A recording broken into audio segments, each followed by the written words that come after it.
네, 저희들이 영적 전쟁 말씀 함께 나누고 있습니다. 전신갑주 완전군장 말씀 나누고 있는데 오늘은 바로 칼에 대한 말씀, 금에 대한 말씀 함께 나누고 싶습니다. 오늘의 무기는 바로 금입니다.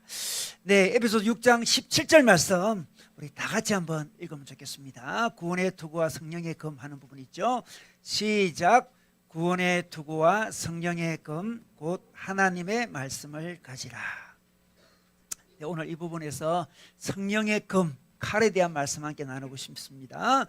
로마 군인들은 여러 종류의 칼을 가지고 있었습니다. 근데 오늘 소개하는 이 금은 어떤 금이냐 그러면 마카이라라는 금인데 이 금은 아주 독특한 칼이었습니다.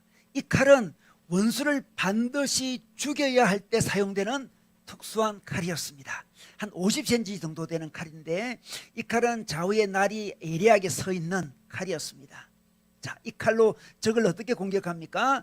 이 칼로 특별히 적의 북부를 찌릅니다. 그런데 아주 지금 저희가 잠시 후에 나눌 말씀은 아주 좀 자극적인 말씀이에요. 그래서 노약자들은 잠시 조심하시면 좋을 것 같습니다. 적의 복부를 칼을 꽂습니다. 꽂은 다음에 한 10초에서 20초 가량 기다립니다. 그 다음에 칼을 끄집어내는데 그때 칼을 돌리면서 끄집어냅니다. 너무 잔인하죠. 돌리면서 끄집어낼 때 그때 적의 창자와 간과 내장이 칼에 딸려 나오게 됩니다. 그래서 이 칼에 한번 꽂히면 적은 반드시 죽게 됩니다. 완전히 그 예리한 살상용 칼이 바로 마카이라라는 이 칼인데 이 칼을 오늘 소개하고 있습니다. 그런데 오늘 이 칼을 영적 전쟁에서 사용하라, 적을 제압할 때 사용하라 이렇게 말씀하시고 이 칼이 바로 성령의 검이다 이렇게 소개하고 있습니다. 그리고 더 나아가서 이 성령의 검이 곧 하나님의 말씀이다 이렇게 소개하고 있습니다. 이 마카이라라는 이 검이 영적으로 성령의 검이요 하나님의 말씀이라는 거죠. 하나님의 말씀으로 적을 확실하게 죽이라 이렇게 말씀하고 있습니다. 그렇다면 어떻게 우리 하나님의 말씀을 예리하게 칼처럼 사용해서 악한 영을 확실하게 제압할 수 있을지 우리 말씀을 통해서 계속 나누고 싶습니다. 자, 이 칼은 공격용 무기입니다. 우리 전신갑주 완전군장은 대부분이 다 방어용 무기였습니다. 근데 오늘은 마지막 공격용 무기를 소개하고 있습니다. 적을 확실히 죽이는 공격용 검을 소개하고 있습니다. 이 검은 예리하게 베는 검이라고 이야기했죠. 이 검이 바로 성령의 검이요 하나님 말씀이라고 소개하고 있습니다. 예리하게 악한 영을 베어버리는 공격용 말씀을 가지라 이렇게 소개하고 있는 거죠. 자, 이 검에 대해서 우리 히브리서 말씀에도 소개하고 있습니다. 우리 히브리서 말씀 볼까요? 히브리서 4장 12절 말씀 보겠습니다. 하나님의 말씀은 살아있고 활력이 있어 좌우에 날선 어떤 금보다, 이 좌우에 날선 어떤 금, 이 금이 바로 마카이라, 오늘 소개한 이 금입니다. 자, 날선 어떤 금보다 예리하여 홍과 영과 및 관절과 골수를 찔러 쪼개기까지 하며 또 마음의 생각과 뜻을 판단하나니 이렇게 말씀하고 있습니다. 자, 이 칼을 소개하고 있는데 우리 하나님 말씀은 좌우에 날선 어떤 금보다 더 예리하다고 이야기하고 있습니다. 마카이라보다 더 예리한 하나님의 말씀으로 전쟁에서 싸워 이기라고 말씀하고 있는데 여러분 하나님의 말씀이 이 예리한 하나님의 말씀이 살아있고 활력이 있다 이렇게 소개하고 있습니다. 여러분 하나님의 말씀이 자기 삶에 펄펄 살아있는 것을 경험할 때 있습니까? 말씀이 살아있는 것 같아요. 오늘 큐티를 하는데 말씀이 살아있어요. 펄펄 살아있습니다. 살아서 자기 삶에 예리하게 적용이 돼요. 그런 말씀을 가지라고 이야기합니다. 그런데 언제 그렇게 예리하게 우리 말씀에 적용되냐 그러면 오늘 금은 성령의 금이라 그랬잖아요. 성령이 말씀에 감동을 주면 예리하게 우리 삶에 적용이 되면서 우리의 깊은 내면을 수술해 들어갑니다. 그러므로 말미암아 우리가 가진 말씀은 성령의 감동이 있어야 됩니다. 성령의 감동이 있는 말씀이 예리한 칼처럼 우리에게 다가오게 되는 거죠. 참 우리 성령님은 놀랍습니다. 성령님은 우리가 말씀을 읽을 때 그 말씀의 의미를 특히 자기에게 적용되는 말씀의 의미를 깨닫게 합니다. 우리 성령님은 말씀을 읽지 않을 때도 사실은 말씀을 떠오르게 해요. 영적 전쟁 중에 적이 우리를 공격할 때 가만히 우리 성령님이 내 마음속에 어떤 그 악한 영의 공격을 이겨낼 수 있는 말씀을 떠오르게 하면서 생각나게 하면서 그 말씀이 내게 구체적으로 어떻게 적용되는지까지 알렸습니다. 그래서 성령님이 너무 고마우신 거죠. 성령님 우리에게 말씀을 칼로 만들어 버립니다. 여러분, 말씀은 크게 두 종류가 있다고 할 수 있습니다. 우리 66권 성경은 로고스 말씀이다 생각할 수 있습니다. 로고스, 객관적인 진리죠. 객관적인 말씀입니다. 그 다음에 이 로고스 말씀이 성령이 깨닫도록 하시고 풀어주셔서 우리 삶에 적용될 때 우리에게는 레마 말씀으로 우리에게 다가옵니다. 그래서 로고스 말씀이 있고 레마 말씀이 있다 이렇게 생각하시면 됩니다. 그런데 성령의 금, 이 말씀은 레마 말씀을 이야기합니다. 예리하게 우리에게 찌르는 말씀, 그 말씀 바로 레마 말씀이에요. 이 레마 말씀을 통해서 악한 영을 제압하는 거죠. 우리 대표적으로 예수님이 광야에서 시험을 당하셨어요. 그때 마귀가 와서 시험을 합니다. 그때 예수님은 그 시험을 어떻게 극복하셨습니까? 어떻게 악한 영을 물리쳐줬습니까? 말씀을 인용해서 물리쳐줬습니다. 자, 이 돌을 떡으로 만들어라 이렇게 했을 때 예수님의 마음속에 성령님으로 말미암아 말씀이 탁 떠오릅니다. 이때 어떻게 방어하지? 이때 어떻게 적을 공격하지? 아, 신명기 8장 3절을 가지고 내가 공격해야 되겠다. 사람이 떡으로만 살 것이 아니라 하나님 입에서 나오는 모든 말씀으로 살 것이다. 그 말씀이 딱 떠오르신 거죠. 그리고 예리하게 딱 적용을 딱 했습니다. 그러니까 마귀가 떠나갑니다. 3번에 걸친 시험을 3번에 걸친 말씀 인용으로 이겨내는 것을 우리 보게 됩니다. 우리에게도 마귀가 공격이 들어올 수 있습니다. 이 바쁜 세상에 너희들은 지금 뭐하고 있느냐? 아니, 예배를 드리고 있느냐? 아니, 시간 낭비 아니냐? 이렇게 이야기할 수도 있습니다. 너희들은 서로 보니까 관심 분야도 다 다르고 또 이해관계도 전혀 없는데 왜 너희들은 함께 만나서 대화를 나누고 교제를 하느냐? 이렇게 공격이 들어올 수 있죠. 왜 서울에 굉장히 비싼 이 월세 이 사무실을 2층 3층까지 내어가지고 지금 월세를 지불하면서 왜 당신들이 이렇게 모이느냐? 이렇게 이야기할 수 있습니다. 그때 우리 예수님의 그 인용한 말씀에 따라서 우리 신명기 8장 3절을 가지고 이야기할 수 있죠. 사람은 떡으로만 사는 게 아니고 하나님의 입으로부터 나오는 모든 말씀으로 살 것이다 이렇게 외치면서 그 악한 영의 공격을 극복해 갈 수 있습니다. 우리 팀켈러 목사님이라는 제가 존경하는 목사님이 계신데요. 이 목사님의 친구분이 있었는데 친구분의 그 둘째 아들이 범죄 연루가 돼가지고 경찰에 잡혀가는 상황이 벌어졌습니다. 그런데 그 자리에 우리 팀켈러 목사님 함께 있었어요. 경찰이 와서 친구의 둘째 아들을 이렇게 잡고 이제 끌려가는 그런 상황이 벌어졌습니다. 여러분, 그 장면을 바라보는 부모의 마음은 얼마나 고통스러웠을까요? 우리 팀켈러 목사님의 친구 부부가 너무너무 고통스러워했습니다. 이때 갑자기 팀켈러 목사님께 갑자기 말씀이 떠올랐습니다. 말씀이 떠올랐죠. 말씀이 딱 떠올랐습니다. 그리고 그 말씀을 읽어줬습니다. 어떤 말씀이 떠올랐을까요? 우리 한번 요한복음 13장 우리 6절 7절까지만 보겠습니다. 자, 이 말씀이 떠올랐어요. 팀켈러 목사님께. 시몬 베드로에게 이르시되 베드로가 이르되 주여 주께서 내 발을 씻으시나이까? 예수께서 대답하여 이르시되 내가 하는 것을 내가 지금은 알지 못하나 이후에는 알리라 이렇게 말씀하고 있습니다. 자, 이 말씀이 탁 떠올란 거예요. 자, 지금은 알지 못하나 이후에는 알리라 이 말이 떠올랐습니다. 그리고 그 말씀을 읽어줬습니다. 지금 아들이 잡혀가는 상황이에요. 지금 굉장히 심각한 상황이에요. 굉장히 절망적인 상황이에요. 지금. 그러나 우리 주님이 팀켈러 목사님을 통해서 이 말씀을 탁 떠오르게 하셨고 이 부부에게 적용시켜 주셨습니다. 지금은 알지 못하나 이후에는 알리라. 여러분, 이 말씀을 듣고 지금은 이해되지 않습니다. 하나님, 우리 아들이 범죄에 연루돼서 지금 경찰에 잡혀가는 상황인데 지금은 도저히 이해가 되지 않습니다. 그러나 하나님을 믿습니다. 이후에는 이 고통의 의미를 알게 될 줄 믿습니다 하고 그 부부가 용기를 얻었습니다. 낙심할 수밖에 없는 상황인데 용기를 얻었어요. 그리고 실제로 나중에 그 일로 말미암아서 그 가정에 복이 되는 일이 실제로 일어났습니다. 여러분, 우리 삶에 이런 일이 일어날 수 있어요. 그때 우리 성령님 우리에게 말씀을 떠오르게 하십니다. 너무나 놀랍습니까? 그 말씀을 붙잡아야 돼요. 성령의 검이죠. 지금은 알지 못한 일이 너무나 많습니다. 우리 인생에. 지금 일어난 일을 다 알 수 있습니까, 여러분? 다 파악이 안 됩니다. 어떤 데는 별로 좋지 않게 느껴지는 일들도 우리 인생에 많이 일어날 수 있습니다. 그때 성령님 우리에게 어느 말씀을 딱 떠올릴 수 있습니다. 레마 말씀이죠. 우리 삶에 적용시켜 줍니다. 지금은 알지 못하나 이후에는 알리라. 이런 베드로는 왜 예수님이 자기 발을 씻으시는지 이해하지 못했습니다. 그 당시에는 노예들이 주인에게 발을 씻겼거든요. 아니 예수님이 나의 노예도 아닌 예수님이 나의 발을 씻기다. 도저히 이해가 되지 않았습니다. 그런데 예수님은 이후에는 알리라 이렇게 말씀합니다.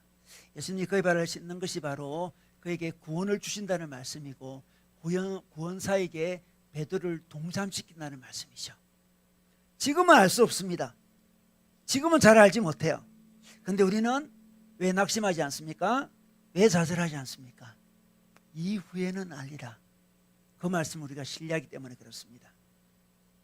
악한 영 우리를 낙심시키려고 수많은 일들을 일으키지만 레마 말씀을 가진 사람은, 레마 말씀의 능력을 맛본 사람은 어떤 상황이든지 그 상황에서 적절한 말씀을 가지고 그 문제를 극복할 수 있습니다. 여러분, 이렇게 성령의 검은 영적 전쟁에서 강력한 무기가 되는데, 그러니까 악한 영은 있잖아요. 우리에게 성령의 검인 그 성경 말씀을 가지지 못하도록 우리를 유혹하기도 하고 또한 공격하기도 합니다. 여러분, 로고스 말씀이 있고 레마 말씀이 있다 그랬죠. 악한 영은 로고스 말씀을 가지지 못하도록 공격도 하고요, 또 레마 말씀을 가지지 못하도록도 공격을 합니다. 자, 여러분, 우리가 그 공격을 당해서 말씀을 가지지 못하면 로고스 말씀, 객관적인 말씀 이것도 가지지 못하거나 또 적용되는 말씀도 가지지 못하면 어떻게 됩니까? 악한 영의 공격에 속절없이 무너지게 마련이죠. 여러분, 최근에 그 베스트셀러 중에 총균세라는 그런 책이 있더라고요. 여러분, 유명한 책 여러분 아실 거예요. 유럽이 어떻게 세계를 정복했는지, 특히 남미를 정복했는지 그 힘의 원천을 소개했습니다. 많은 사람들이 유럽 사람들이 뭐 좀 지혜가 있고 똑똑해서 그렇다 그러는데 그게 아니었습니다. 그 환경이 그렇게 된 거예요. 대표적으로 총과 균, 이 균은 세균을 이야기합니다. 세균, 쇠가 칼이잖아요. 쇠, 이 금속, 이 세 가지를 가지고 세계를 정복한다, 뭐 그런 이야기였습니다. 특별히 남미를 정복할 때 보면 아주 재밌습니다. 우리 16세기에 스페인 군대가 남미의 이제 잉카 제국을 정복하는데, 그때 스페인 군대가 몇 명이었냐 그러면 168명이었습니다. 이런 168명이에요. 너무 적은 숫자예요. 168명이었습니다.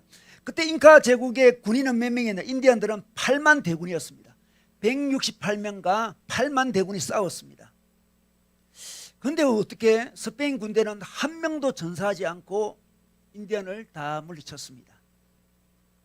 어떻게 이런 일이 일어났죠? 그것은 그들에게 총이 있었기 때문에 그렇습니다. 총, 균, 새. 총도 있고 좀 이따 세균이에요. 세균도 있고 쇠, 칼도 있었습니다. 특별히 이 스페인 군대는 말을 타고 나타났는데, 말을 사람이 타고 달리며 싸우는 모습을 인디안들은 처음 봤습니다. 마치 신의 군대처럼 보였습니다. 완전히 두려움에 휩싸여 버렸어요. 속절없이 무너져 내렸습니다.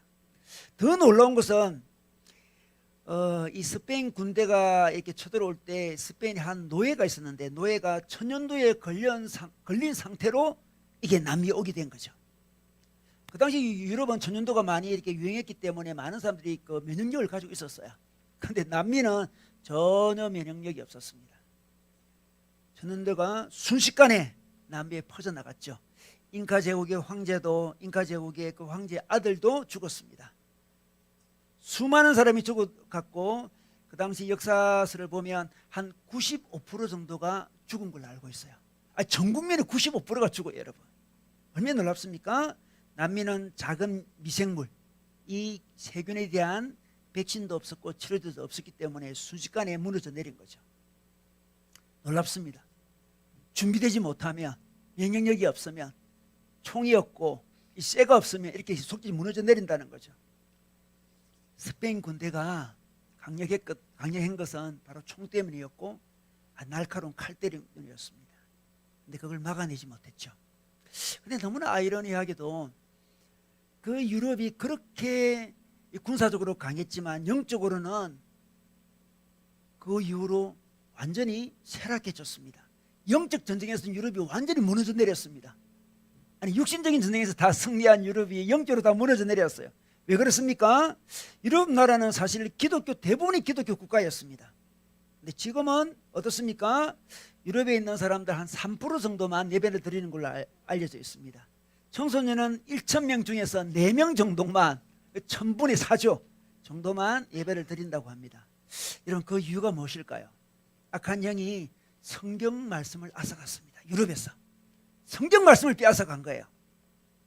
그리고 성경 말씀을 적용하지 못하도록 공격했습니다. 로고스 말씀도 빼앗아가고 레마 말씀도 빼앗아간 거죠. 여러분 오래전부터 사실 초대교회 때부터 그랬죠. 성경 말씀을 읽지 못하도록 많은 공격이 있었습니다. 로마 교황청도 그 역할을 했죠. 그래서 성경을 번역하는 것을 금지했습니다. 위클리프라는 영국 사람이 있는데 그 위클리프 성경이 있잖아요. 위클리프 영어로 번역을 했어요. 틴델이라는 사람이 틴델 성경이라 했습니다. 영국 분인데 틴델 성경을 번역했습니다. 안휴스라는 사람은 이 체코 사람인데 체코 말로 성경을 번역했습니다. 그런데 저 사람은 다 이단으로 지목되어서 처형당하고 말았습니다. 악한 영은 성경 번역하는 거, 성경에 읽는 걸 이렇게 온 힘을 다해서 저지시키는 거죠. 그 당시 성경은 헬라어, 히브리어, 라틴어밖에 없었습니다. 일반 사람들은 도저히 읽을 수가 없어요. 성경 읽는 걸 막기 위해서 성경 번역을 그렇게 저지시킨 거죠. 그런데 다행히 루터는 독일어로 성경을 번역했습니다. 그리고 그 당시에 인쇄술이 갑자기 발달돼 가지고 모든 신자들이 성경을 읽기 시작했고, 그래서 종교개혁이 일어났습니다.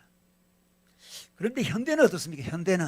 현대는 성경을 번역하지 말라든지 성경을 불태우든지 뭐 그러진 않습니다.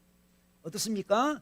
영국을 비롯한 많은 그 기독교의 원래 그 신화를 가지고 있었던 나라에는 어떤 일이 일어났습니까? 성경을 객관적인 진리를 보지 못하도록 어떤 인간의 이성으로 비평을 하기 시작했습니다. 그래서 신학 공부하면 뭐 고등 비평, 본문 비평, 문학 비평, 이런 비평들이 있어요. 그 비평은 철저히 이성으로 성경을 파헤치는 거예요. 성경을 난도질하는 거죠. 그래서 성경 말씀이 하나님의 말씀이 아니고 인간의 작품인 걸로 만들어버립니다. 그 자유주의 신학이죠. 그냥 성경은 인간에게 좀 유익한 그런 인간의 교훈 정도로 낮춰버립니다. 이 자유주의 신학이 유럽 교회를 무너뜨려 버렸습니다. 바이러스처럼 무너뜨린 거예요. 남미는 세균으로 무너졌는데 유럽의 교회들은 이 자유주의 신학 때문에 무너져 버린 거죠. 너무나 안타까운 이야기죠.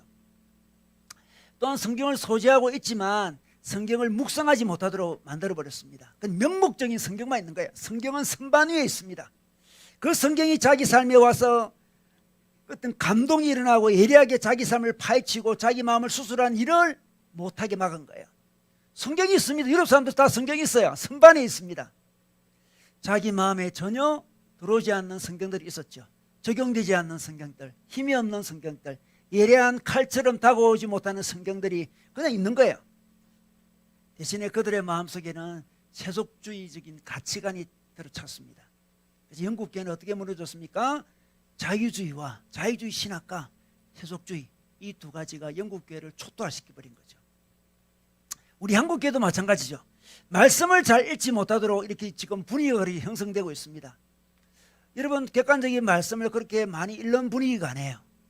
여러분 많이 성경을 읽고 있습니까? 많이 읽고 있습니까? 또 자유주의 신학도 우리 한국에 많이 들어와 있어요. 그래서 성경을 하나님의 말씀으로 잘 보지 못하고 어떤 좋은 교훈으로 보는 사람이 굉장히 많이 생겼고, 어떤 종교적인 취향에 따라 성경을 읽고 있으며 자기 생각을, 사상을 뭐 그냥 뒷받침해주는 도구 정도로 여기는 사람도 굉장히 많아졌습니다. 성경을 잘 알지 못해요. 성경을 읽지 않습니다. 성경 지식이 너무 부족합니다. 로고스 성경이 부족한 거죠. 더 나아가서 주관적인 성령의 검을 가지지도 못해요. 레마 말씀도 굉장히 약해졌습니다. 레마 말씀도 굉장히 약해졌어요. 여러분 악한 영이 외부에서 공격되어 오지만 가만히 보면 우리 마음속에 있는 왜곡된 생각을 갖고도 우리를 공격합니다. 여러분 우리 내면에는 어떤 왜곡된 생각이 있을 수 있습니다. 자, 이 왜곡된 생각을 레마 말씀은 덜 치워냅니다. 예리하게 찔러서 수술을 하고 우리를 회복시킵니다. 그런데 레마 말씀이 없으면 자기 마음에 왜곡된 생각이 있는지도 알지 못하고 왜곡된 생각에 따라 자기도 그냥 살아가는 거예요. 그냥. 여러분 우리 마음에는 어떤 생각이 어떤 패턴이 있죠. 패턴이 딱 있습니다. 그리고 뭐 애니그램 같은 경우는 그걸 패턴을 어떤 집착으로 이야기하지 않습니까? 아주 참 놀랍죠. 우리 마음이 다 패턴이 있어요. 그 패턴에 따라 사람들은 다 살아갑니다. 그게 어떤 굳어져가 집착이 되어 있는지도 알지 못하고 살아가는 거죠. 근데 레마 말씀이 딱 이 마음이 있잖아요. 레마 말씀을 가지면 그것을 수술해 들어갑니다. 그게 바로 히브리서 4장 12절 말씀이죠. 우리 4장 12절 말씀 다시 한번 보겠습니다. 제가 읽어보겠습니다. 히브리 4장 12절. 하나님의 말씀은 살아있고 활력이 있어 좌우에 나선 어떤 것보다 예리하여 홍과 영과 및 관절과 골수를 찔러 쪼개기까지 하며 또 마음의 생각과 뜻을 판단하나니, 이렇게 말씀하고 있습니다. 여러분, 레마 말씀은 너무나 예리해가지고 우리 생각을 판단한다 이야기하고 있습니다. 우리 생각의 패턴을 판단해요. 덜쳐냅니다. 수술합니다. 찔러 쪼개기까지 합니다. 말씀을 보지 못하면 자기 생각대로 인생을 살아가는 거예요. 제가 최근에 그 우리 연예인 이효리 씨에 대한 글을 좀 읽게 되었어요. 제가 영상도 좀 보고 했는데, 이효리 씨가 자신의 어떤 고통을 이야기하더라고요. 고통을. 그 내용은 참 의외였습니다. 이효리 씨답지 않는 내용이었어요. 이효리 씨는 굉장히 주도적인 사람, 굉장히 자기 주도적인 사람이잖아요. 그 사람이 애니그램 8번으로 알려져 있습니다. 남편과의 싸움이 있을 때마다 무조건 남편이 잘못했다 해야만 끝나게 된대요. 자기는. 자기 잘못하고 누가 잘못, 중요하지 않대. 일단 남편이 잘못했다 고백을 해야 된대요. 아주 주도적인 사람이죠. 자기는 수많은 이성과 교제했는데 왜 이 남편과 결혼했냐, 그 어떤 사람이 물으니까 남편 이상순 씨는 별로 좋은 사람은 아닌데 나에게 맞는 사람이다, 이렇게 소개하더라고. 이 자기한테 맞는 사람과 결혼한 거 참 다행한 일이죠. 행복한 일이죠. 자기 스타일을 알고 이해해주고 받아주는 남편이라고 소개하는 거죠. 그는 너무나 자기 주도적인 삶을 살았습니다. 결혼식 때도 자기는 별로 감흥이 없었대요. 자기는 대스타로서 너무나 많은 사람 앞에 오랫동안 서 있어 봤기 때문에 결혼식 주인공 정도야 뭐 별거 아니었다는 거죠. 보통 여자는 결혼식의 최고의 자기 인생의 주인공이 되는 시간 아니겠습니까? 그런데 뭐 요리조야 뭐 수많은 사람들 앞에 섰기 때문에 결혼식 이 정도는 전혀 감흥이 없었다고 할 정도로 너무나 주인공의 인생을 살았습니다. 그런데 요리조가 최근 방송에서 이렇게 이야기하는 걸 제가 봤습니다. 이제 나도 남을 위해 살고 싶다, 이런 이야기를 했습니다. 왜 그런 말을 할까요? 자기 주도적인 삶, 자기 중심적인 삶을 살았는데 만족이 없었다는 거예요. 그렇지 않습니까, 여러분? 이효리 씨만큼 자기 주도적인 삶을 살아가는 사람이 누가 있단 말입니까, 우리 한국에? 이제 나도 남을 위해 좀 살고 싶다. 나를 위해 사는 삶이 아니고 다른 사람을 위해 자기도 좀 부서지고 자기도 좀 사라지는 인생을 살고 싶다고 이야기했습니다. 그리고 그 길은 바로 아기를 낳는 것이다, 이렇게 이야기했습니다. 내 아기를 한번 낳아보고 싶다. 나도 좀 남을 위해서 한번 살고 싶다. 아기를 위해서 자기가 부서지고 싶다, 그렇게 이야기하더라고요. 온몸과 마음을 다해서 다른 사람을 위해서 한번 살고 싶다고 해요. 근데 그 삶이 너무 궁금하다는 거죠. 자기는 자기 중심적으로 이렇게 살아왔는데 깊은 내면의 만족이 없었겠죠. 어떤 한 인간을 위해서 내 목숨을 좀 들여보는 이런 인생을 살고 싶다, 그런 이야기를 했어요. 그 남편은 아닌 것 같다, 이런 이야기를 했어요. 남편이 그렇게 좀 어렵잖아요. 우리가 남편은 아닌 것 같다. 나도 아기를 낳아서 그 아기에게 내 삶을 한번 주고 싶다, 뭐 그런 이야기를 했습니다. 그런데 임신이 너무 안 된다, 나이도 좀 있고 해서 그런지 임신이 안 된다고 그 고충을 후배들에게 쫙 이야기하는 장면을 봤습니다. 여러분, 이효리 씨는 굉장히 솔직한 사람이잖아요. 솔직하기 때문에 많은 이 사람들이 좋아하잖아요. 자기 삶의 한계를 본 것이죠. 사람들은 생각의 어떤 패턴이 있어요. 자기 중심적인 삶, 자기가 주인공이 되는 삶, 이 삶이 가장 행복한 삶이라고 쭉 살아와요. 아무도 그 삶의 패턴을 들춰내지 못했습니다. 이효리 씨는 충분히 그 삶을 누렸습니다. 스스로 깨달은 거죠. 이 삶이 행복의 삶이 아니었구나. 이 삶이 행복의 삶이 아니었구나. 너무 솔직하죠. 우리 모두는 이효리 씨처럼 다 주인공이 되고 싶어요. 그런데 이효리 씨는 그 한계를 알고 있었죠. 물론 제 생각에는 이효리 씨가 자녀를 낳고 그 자녀를 위해 산다고 한들 그 마음속의 갈망이 다 채워지지 않으리라고 생각해요. 그것은 하나님을 만나야 돼요.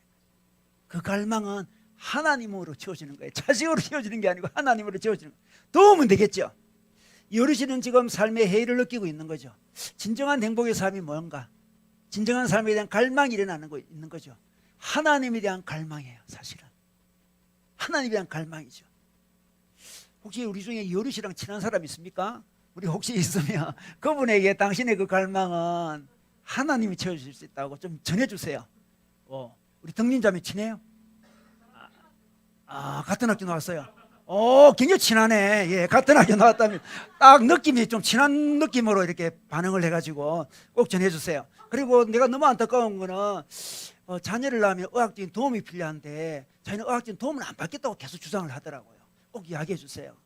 의학적인 도움을 좀 받으라고. 내 고민을 꼭 하고 싶어요. 의학적 도움도 받으시고, 그리고 무엇보다도 그 갈망은 하나님에 대한 갈망이죠. 여러분, 레마 말씀이 우리에게 임할 때에 우리의 생각을 예리하게 덜쳐내면서 그 한계를 하나님은 보여주십니다. 마치 수술하시는 거죠. 우리 마음속의 문제를 수술해가지고 우리를 회복시키는 거죠. 이게 강력한 영적 전쟁입니다. 여러분, 레마 말씀을 우리가 알아야 됩니다. 여러분, 우리 마음속에 이런 주장이 있을 수 있습니다. 많은 사람이 이런 주장을 하는데, 내가 왜 행복한 삶을 살지 못할까? 그거는 나만의 길을 가지 못해서 그렇다, 이렇게 생각하는 사람이 굉장히 많습니다. 그건 부분적으로 맞는 이야기이기도 해요. 내가 하고 싶은 삶을 살지 못한다, 내가 하고 싶은 직업을 하지 못한다, 내가 살고 싶은 삶의 형태를 취하지 못해가지고 그 남들이 좋아하고 남들이 좋다고 하는 삶을 살아서 내가 불행한 건 모양이다. 나는 이제 내만의 일을 하고 내만의 직업을 가지고 내만의 삶의 패턴을 갖고 살고 싶다, 그렇게 주장하는 사람이 있습니다. 그래서 옛날에 그 세계적으로 히트한 노래 마이웨이 있잖아요. 마이웨이, 얼마나 사람들이 많이 불렀어요. 마이웨이 하면서 막 불고 그랬잖아요. 나는 내 길을 가고 싶다는 거잖아요. 우리 그 북한의 김정은 우리 지도자 동지의 그 형이 김정철이라는 사람이 있어요. 근데 형이 있는데 동생이 지금 지도자 동지가 된 거예요. 지금 김정철 씨가 있는데 그 사람이 그 아주 기타를 좋아해요. 기타를 굉장히 좋아하고 지금 음악에 많이 심취해 있는데, 한 번은 그 영국의 그 유명한 기타리스트가 있어요. 에릭 클린턴이라는 기타리스트. 그 사람의 공연을 보기 위해서 몰래 영국으로 갔지 않습니까? 가서 마이웨이를 부르면서 눈물을 흘렸던 이야기를 옆에 있던 사람들이 이제 책에 전해줬어요. 여러분, 김정철 씨가 왜 마이웨이를 부르며 그렇게 감동스러워했을까요? 마이웨이. 자기가 형인데, 지도자 동지는 김정은이가 된 거예요. 지금 자기가 형인데, 지금 자기는 지금 기타에 빠져 있고 음악에 빠져 있을 수밖에 없는 자기 모습이죠. 어찌 보면 자기 삶을 위로하려고 그 노래를 부르는지 몰라요. 마이웨이. 이게 나의 마이웨이냐? 마이웨이 부르고 있습니다. 사람들은 자기 성격에 맞는 일, 내 재능에 맞는 일을 하면 된다는 생각을 갖고 있어요. 그런데 성령의 검이 임하면 어떻습니까? 레마 말씀이 임하면 그 부분을 우리가 덜쳐내봐야 돼요. 우리 모두도 다 그렇게 생각할 때가 많아요. 내만의 일을 해야 된다. 내만의 일, 내만의 길을 걸어가야 된다 생각하죠. 그런데 있잖아요, 성령의 검이 임하면 하나님께서 깨달음을 주십니다. 제가 볼 때는 내만의 길은 어떤 직업이나 삶의 형태가 아니고 하나님과의 나만의 특별한 관계입니다. 이게 중요한 거예요. 여러분, 하나님과 내만이 아는 내 삶이 있어야 되는 거예요. 비밀이 있어야 되는 거죠. 여러분, 같은 직업이지만 그 직업을 대하는 자세는 사람들마다 굉장히 많이 달라요. 같은 직장이지만 다 다르면 왜 다릅니까? 그 직장이 자기한테 의미하는 바가 다 다를 수가 있고요. 그 직장과 관련된 사람들이 자기랑 다 다를 수도 있어요. 예를 들어 그 직업이, 그 직장의 그 회장님이 우리 아버지라면 예를 들어서 전혀 그 직장 다닐 때 느낌이 다를 거예요. 그죠? 우리는 특별한 관계가 훨씬 더 중요한 거예요. 삶의 형태가 아니에요. 내만의 길을 가야 돼 할 때 우리는 특별한 일이 자꾸 떠올라요. 어떤 삶의 형태가 떠오릅니다. 그러니까 그 길을 가기가 어려운 거죠. 자기만의 특별한 직업과 특별한 일과 특별한 삶의 패턴을 갖는 것이 굉장히 어려운 거예요, 여러분. 그죠? 어렵습니다. 그러나 하나님 우리에게 나랑 특별한 관계 속에 있으면 그게 바로 특별한 일이라고 이야기합니다. 그게 마이웨이. 인간의 눈에 보기에 특별한 길, 특별한 일이 아니라 하나님과 동행하다 보면은 내가 무슨 일을 한다기보다도 하나님이 나를 통해서 그분의 놀라운 일을 하실 거예요. 그걸 기대하는 거예요. 하나님이 나를 통해 하실 그 일을 기대하는 거예요. 그 일이 특별한 일이에요. 그 일이 특별한 길이고 그 일이 마이웨이를 자기 생각이 이런 길을 가는 게 마이웨이가 아니고, 그런 길 될 때도 있겠죠, 물론. 그러나 더 중심에는 어떤 길입니까? 하나님과 동행하는 게 특별한 삶이에요. 자기만의 특별한 길이죠. 여러분, 하나님을 믿는데 모든 사람이 믿는 그 하나님 정도를 믿습니까? 모든 사람이 믿는 하나님과 더불어 나와 하나님과 특별한 관계가 있어서 특별히 어느 하나님을 믿고 있습니까? 하나님은 굉장히 주관적으로 믿어야 되는 부분이 있죠. 하나님 내게 특별하신 분이야. 하나님과 내 사이에는 특별한 비밀이 있어. 다른 사람 이해하지 못할 거야. 나 특별한 비밀이 있어. 그죠? 사실 부부 사이도 특별한 비밀이 있을 수 있잖아요. 그죠? 기쁜 부부 사이는 마찬가지죠. 하나님과 특별한 관계를 맺는 그 삶이 우리가 걸어가야 될 마이웨이입니다. 같은 일을 하더라도, 같은 형태의 일을 하더라도, 같은 제복을 입고 있더라도 그 안에 하나님과 함께하기 때문에 그 길이 자기한테 굉장히 특별하게 느껴진다는 거죠. 이 모든 것들은 레마 말씀이, 성경의 레마 말씀이 자기한테 임할 때 다 깨달아집니다. 사람들은 삶의 패턴이 있죠. 생각의 패턴이 있죠. 생각의 패턴을 알지 못하고 집착 가운데 고착되어서 그냥 살아가는 거예요. 그러나 말씀이 자기 마음에 다 깨달아질 때, 아, 내가 그렇게 특별한 일을 구하지 않아도 되겠구나. 나는 특별한 일을 하지 못해서, 내만의 독특한 일을 하지 못해서, 내가 너무 좋아하는 일을 하지 못해서 나는 괴로웠는데, 아, 그런 게 아니었구나. 그런 일을 주시면 감사하겠지만 그렇지 않더라도 하나님과 함께 걸어가는 그 일이, 그 삶이 정말 나의 길이구나. 하나님 우리 삶에 깨달음을 주시고 극복해 하십니다. 자, 더 나아가서 여러분, 이 현대 전쟁에서는 다양한 무기가 있기 때문에 이 검으로 싸우진 않지 않습니까? 근데 고대 사회는, 뭐 고대 사회까지 안 가더라도 우리 뭐 조선시대까지만 하더라도 이 검술이, 이 검술이 있잖아요, 그죠? 그래서 이 검술에 뛰어난 사람은 어떻습니까? 수십 명을 무찌르는 거죠. 너무나 잘 칼싸움을 잘하니까 수십 명을 무찌릅니다. 여러분은, 그래서 우리는 성령의 검을 잘 사용하는 훈련을 해야 됩니다. 성령의 검을 잘 사용해야 돼요. 여러분의 검술의 실력은 어떻습니까? 마귀가 공격이 들어오는데 얼마나 여러분 하나님 말씀으로 잘 이겨내고 있습니까? 검을 얼마나 잘 사용하십니까, 여러분? 예리한 검을 사용해서 저를 찌르는 그 일을 얼마나 잘하십니까? 예수님은 너무나 뛰어난 무사였습니다. 강야 시험을 받을 때에 예수님은 뛰어난 무술로 말씀으로 다 물리쳤었습니다. 여러분, 우리는 어떻습니까? 우리는 객관적인 말씀, 로고스 말씀을 잘 가지고 있습니까? 그리고 그 말씀을 적절히 적용하는 레마 말씀도 잘 사용하고 있습니까? 먼저 우리는 로고스 성경 말씀을 잘 알아야 됩니다. 성경을 알아야 돼요. 객관적인 성경 말씀을 알아야 되는 거죠. 성경을 공부를 해놔야 돼요. 성경을 통독해야 됩니다. 우리 요즘 구약 성경 통독하잖아요. 구약을 통독해야 돼요. 꾸준히 또 설교를 통해서 말씀을 들어야 됩니다. 말씀을 들으면 로고스 성경을 알게 됩니다. 성경 공부도 해야 됩니다. 주일 말씀도 듣고 수요일 말씀도 들으면서 성경을 공부하는 거죠. 로고스 말씀을 많이 알아가는 거죠. 성경 전체에 대해서 맥을 알아야 됩니다. 그래서 우리가 구약 통독 지금 하고 있는데, 할 때 성경이 읽어지네 그 보조 교재를 갖고 또 하잖아요. 그 교재는 배경을 잘 이해해 줍니다. 여러분, 성경은 시대순으로 적혀 있지 않습니다. 그게 헷갈리는 거죠. 시대가 뒤죽박죽 돼 있어요. 근데 성경 읽어지네 그쪽을 통해서 시대를 딱 정리하게 되고 배경을 딱 정리하게 됩니다. 로고스 말씀이 이해가 딱 되는 거죠.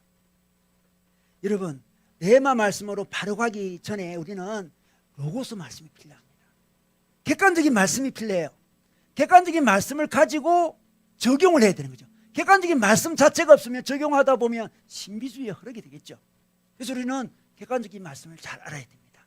근데 마귀는 객관적인 말씀, 육신적인 말씀을 잘 읽지 못하도록 우리를 공격하는 거죠.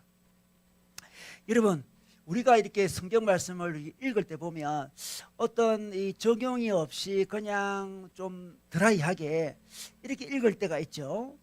그리고 예배도 그럴 때가 있어요. 예배도 말씀을 듣는데 어떤 내적인 뭐 감동이나 그런 거 없이 그냥 예배 들 때도 있습니다. 이전에 그 영국 국교에서 그런 일이 많이 일어났는데, 그래가지고 이러면 안 되겠다, 뭔가 감동이 필요하다 이래가지고 일어난 교파가 하나 있는데, 그 교파가 바로 케이크 교도예요. 케이크 교도. 여러분, 케이크 교도 들어보셨습니까? 케이크는 떨린다 이 말이잖아요, 그죠? 떨린다 이 말인데, 이 사람들이 무교회주의자로 알려졌어요. 무교회주의. 교회를 세우지 말자 이렇게 알려졌는데, 사실 무교회주의자는 아니었고 교회는 있습니다. 성직자가 없고 장로님이 없고 집사님이 없는, 모두 다 형제 자매가 되는, 이게 바로 케이크 교도의 특징입니다. 자기들이 볼 때 영국 교회를 보니까 뭐 신부님들이 쭉 설교하고 이러는데 너무 감동들이 없더라는 거죠. 감동이 너무 중요하다. 감동이 있으려면 목사님만 설교하지 말고 그냥 우리 다 형제 자매니까 뭐 다 가만히 예배 시간에 앉아있다가 성령님 누구에게 감동을 딱 주면 그 사람이 설교하자 이렇게 주장하게 된 거예요. 그 사람이. 그래서 예배는 이렇습니다. 모였습니다. 자, 지금부터 성령의 감동을 기다립시다. 다 기다리고 있어요. 그래서 A라는 사람이 나 성령 감동 받았습니다. 그래서 이제 설교를 하고 말씀을 전하는 거예요. 그게 굉장히 은혜가 됐다는 거죠. 은혜, 그죠? 그래서 이제 사람들이, 자기들은 케이크 교도라는 말을 그렇게 좋아하지는 않습니다. 주위에서 이제 약간 비꼬듯이 케이크 교도라 그러는데, 케이크는 흔들린다 그러잖아요. 이게 뚝 둘러 앉아 있다 보면 누가 성령을 받아 탁 흔들려요. 이렇게 떨려요. 뭔가 마음이 떨려. 떨릴 때 당신이 이제 말씀 전하라고 한 거죠. 지금 그 개교 교도예요. 개교도 처음에 그 조지 박스라는 사람이 영국에서 이제 만들게 되었는데, 처음에는 말씀도 있고 약간 떨림도 있었어요. 성령의 조명도 있고 내적인 빛도 있고 있었습니다. 그러다가 점점 시간이 지나면서 말씀은 점점 사라지고 떨림만 강조하는 오늘 누가 떨릴까? 그죠? 오늘 누가 감동받았느냐? 그러다 보니까 점점 개교 교도들은 신비주의에 빠지게 되었죠. 우리나라에도 있었습니다. 옛날에 김교신 들어보셨나요? 김교신, 함석헌, 그런 사람들이 이 개교 교도들이었습니다. 여러분, 우리는 객관적인 말씀을 먼저 잘 알아야 됩니다. 여러분, 성령의 검은 허리띠에서 나오거든요. 이게 진리의 허리띠를 우리가 배웠지 않습니까? 진리의 허리띠, 그 진리는 객관적인 말씀을 얘기합니다. 객관적인 말씀에서 성령의 검이 나와야 되는 거죠. 여러분, 요즘에 성경을 얼마나 보고 있습니까? 얼마나 알고 있습니까? 점점 우리 한국교회가 성경의 지식들이 많이 약해지고 있는 건 사실입니다. 여러분, 성령의 검수로 훈련을 하려면 로고서 말씀 훈련을 해야 됩니다. 더 나아가서 레마 말씀 훈련도 해야 되는 거죠.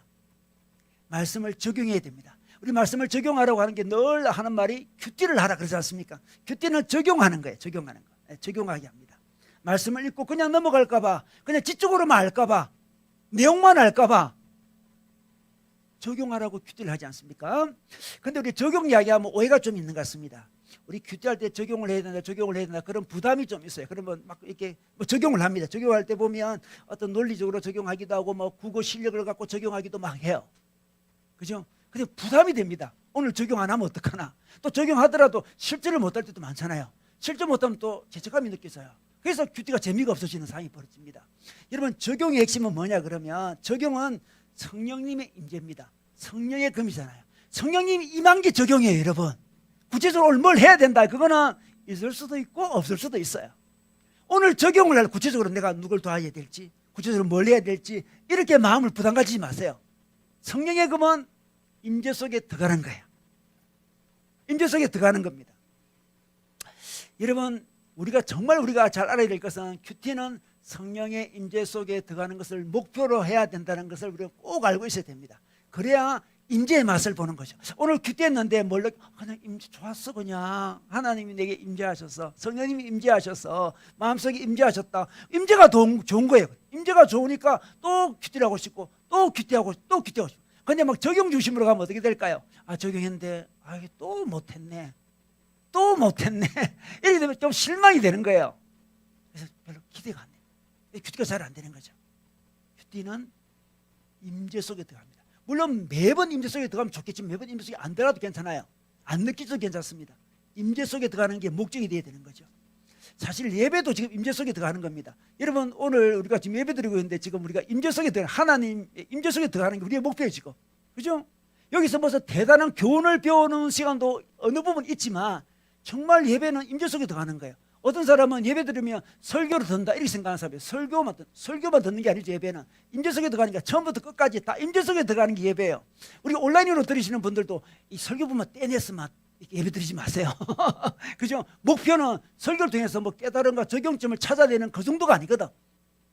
임재 속에 들어가는 게 예배의 목적이고 큐티의 목적입니다. 큐티의 목적이에요.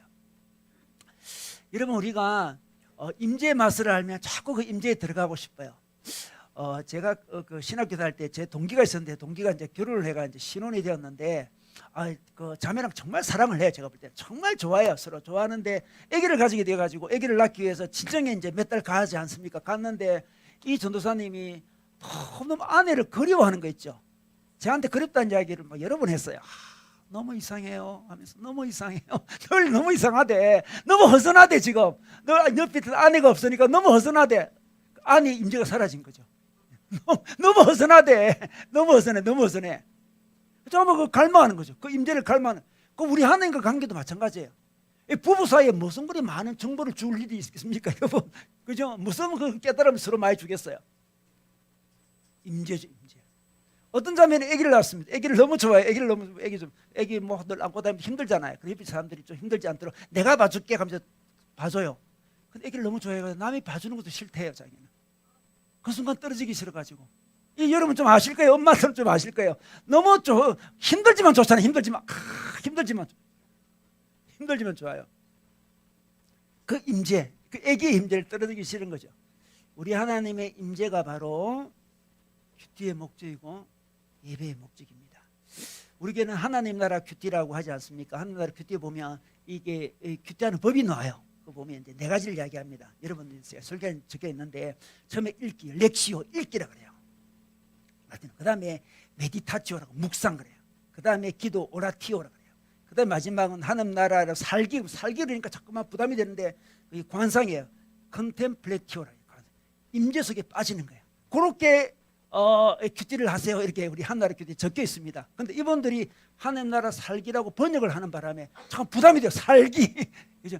임재 속에 살기 이렇게 해야 돼. 임재 속에 살기. 이게 바로 큐티의 목적입니다. 여러분 제가 느끼기에는 우리 교회 우리 가족들이 큐티를 많이 하는가 그런 생각이 잘 들지 않아요. 여러분 많이 합니까? 큐티 되게 팔리는 거 보면서 많이 줄었다 생각이 들어요. 다른 책으로 하나? 더 좋은 책이 있나? 성경으로 직접 하나? 그런 생각이 들어요. 성경으로 직접 해도 괜찮고 다른 책보다도 괜찮습니다. 그러나 우리 삶에 적용이 있어야 돼요. 레마 말씀을 자꾸 훈련해야 됩니다. 내 삶에 적용되는 말씀 계속 훈련하는데 그 적용은 임재를 임재. 계속해서 훈련해야 됩니다. 검수를 익혀야 되죠. 그죠? 검수를 익히죠. 레마 말씀을 훈련해야 됩니다. 여러분 여호와는 나의 목자시니 내게 부족함이 없으리로다. 너무 유명한 말씀이죠. 이 말씀을 가지고 레마 말씀이 되도록 묵상을 해보십시오. 부족함이 없다. 부족함이 없다. 부족함이 없다. 그 임재가 부족함이 없다는 영적인 그 어떤 기운이 자기한테 옵니다. 레마 말씀이 되면 부족함이 없다. 부족함이 없다. 부족함이 단순히 이게 지적인 동의 정도가 아니죠. 진짜 부족함이 없는 기운이 쫙 오는 거예요. 그게 임재죠. 임재. 부족함이 없다는 하나님의 임재가 자기한테 옵니다. 물론 자기 돈이 없죠. 돈 없습니다. 돈 없는데 이상하게 하나님 임재가 오는데 부족함이 없다는 게 확 느껴집니다. 인간관계도 부족해요. 좀 외로워요. 그런데도 부족함이 없다. 부족함이 없다. 그 말씀을 먹는 거예요. 그게 임재죠. 임재. 말씀이 자기한테 옵니다. 말씀이 와요. 여러분 현대 광고는 자꾸 우리에게 부족함이 있다고 이야기하잖아요. 탐심을 불러일으키잖아요. 그래서 뭘 사도록 하잖아요. 그죠? 근데 성경 말씀은 우리에게 부족함이 없다. 부족함이 없다. 그 말씀을 하십니다. 하나님 말씀은 영입니다. 영.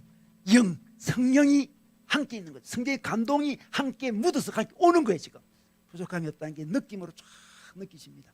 물론 객관적으로 부족함이 많죠. 우리가 객관적으로 부족함이 많습니다. 그런데 그 부족함이 나의 존재를 흔들지는 않습니다. 나를 불행하게 만들지는 않아요. 부족함이 많죠. 저도 부족함이 많죠. 그런데 내 존재는 하나님이 부족함이 없다는 그 말씀이 내 중심을 확 차지합니다. 부족함이 없다. 지적인 동의로 끝나면 말은 맞는데 안 그런데 그런 생각이 들 거예요. 여러분. 근데 영으로 와버려야 돼요. 부족함이 없다는 그 영적인 기운이 자기한테 쫙 와야 되는 거예요. 임재 속에 들어가면 묵상을 하고 깊은 임재에 들어가면 바뀐 거 별로 없는데 내 마음 깊은 곳에 부족함이 없다는 영적인 기운이 쫙 임합니다. 하나님이 주시는 거죠. 여러분 이렇게 하면서 우리는 이 성령의 검술이 훈련되는 거예요. 그리고 성경 말씀을 갖고 묵상할 수도 있지만 어떤 좋은 책들을 갖고 묵상할 수도 있습니다. 좋은 어떤 메시지들, 좋은 영적인 어떤 주제들 있잖아요. 그걸 묵상할 수도 있어요. 제가 그런 걸 하는 걸 제가 아침에 하늘 영성으로 하지 않습니다. 하늘 영성에 보면 어떤 주제를 갖고 제가 존경하는 어느 목사님의 글을 갖고 이렇게 소개하고 있지 않습니까? 그러면 자기 삶에 적용 훈련을 하는 거예요. 자꾸 레마 말씀을 계속 만들어가는 거죠. 그리고 놀라운 것은 우리 가정교회나 결에서 말씀을 나누지 않습니까? 같은 말씀을 들었는데 저희 가정교회도 그래요. 같은 말씀을 들었는데 이 레마 말씀은 다 다르게 적용이 됩니다. 그죠? 각자가 다 다르게 적용. 그래서 레마가 풍성해지는 거죠. 이 사람은 이렇게 적용하고 이 사람은 이렇게 이 사람 너무 풍성해요. 저는 듣는 것만 해도 은혜가 돼요. 영계는 이렇게 저 사람은 이렇게 풍성하게 나옵니다. 그렇게 하면서 우리는 레마 말씀을 훈련하는 거예요. 저렇게도 적용하는구나. 저렇게도 적용하는구나. 저렇게도 하나님이 적용시키는구나. 깨닫게 됩니다. 여러분 지금은 악한 영과의 전쟁 중에 있습니다. 악한 영은 어찌하든지 우리 삶에서 로고스 말씀을 앗아가려고 합니다. 강력한 성령의 검이니까 어찌하든지 선반 위에 그 성경을 두고 자기 삶에 적용하지 않는 그냥 레마 말씀 없는 삶을 살도록 우리를 유도하고 있습니다. 이때 우리는 깨어나야 됩니다. 여러분, 오늘 우리가 마지막 우리 영적 전쟁의 말씀 나누고 있는데 마지막 무기, 공격용 무기, 이 예리한 칼을 가지라고 이야기합니다. 여러분, 예리한 칼을 다시 회복하십시오. 로고스 말씀을 회복하시고 로고스 말씀이 성령의 감동으로 말미암아 예리하게 적의 공격을 파악해서 이겨내고 자기 내면에 집착된 것, 내면에 패턴화된 것들을 극복하시기를 우리 주님의 이름으로 축원합니다.